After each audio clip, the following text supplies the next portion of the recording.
Hi guys, good morning. Morning everyone. So, kagigising lang guys. Ready to work na. Pero manghipo sa ta guys kay. Manghipo sa ta sa atong mga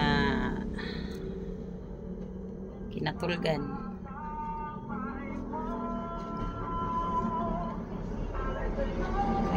Duty na punta guys, ready to work na pod. So, bagkurabit ako nagmata guys ay. Nagigising lang.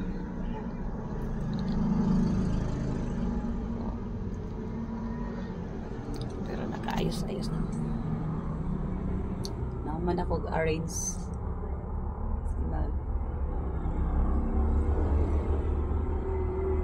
Ano po ko rin sa akong hinigdaan guys. Hinigdaan. Pero mag-arrange. Ano, nagkalat pa niya akong mga kantahanan guys. Oh. Kaning mahilig tag kanta-kanta guys ba? Meron ito yung mga duha ka buka akong biit. Oh. Napawang isa ka biit. Mura gini akong lingaw guys, makauli ko gikag trabaho. Magkanta-kanta, mag-live-live, anak lang ang buhay. Relax-relax pa para kung sa Tagalog pa kahit pa paano matanggal yung mga stress sa buhay. O magkanta-kanta o relax time gikan sa trabaho. Pagkuman og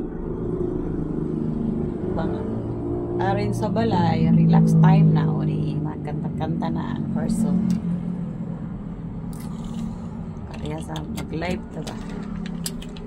Mo kini akong nahili guys kaning magkanta-kanta guys. So munang na ako yung mga ingon ani mga gamit sa mga kantahanan. Ay bisag di ta kabalo mo kanta, makanta lang ta para exercise pud ta ba. Exercise sa datong mga katingugan niya. So ako mag ready to work dapat ko kay duty naman sa ako. Pero kwan pa sayo pa man alas 7 pa lang. So alas 8 man akong time sa work. So mag-ready na sa ko maligo sa tani. Okay na, guys.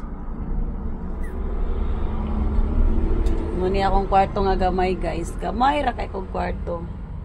Ora gina siya.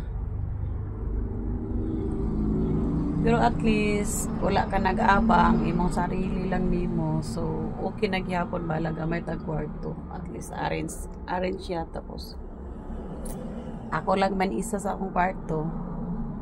So, okay na kay ko bahala gamay. Malagamay basta kayo imuhang kaugalingon ba niya dili na ka mga abang-abang kung mag-rent pa kog ingon ani guys dako pa kog mabayaran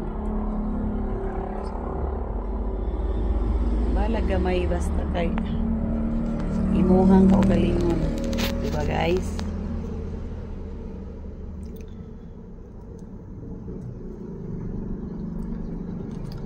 og maora na guys magbabay sa ako kay mag-ready na ko para mag-duty na sa tong trabaho sa adlaw-adlaw.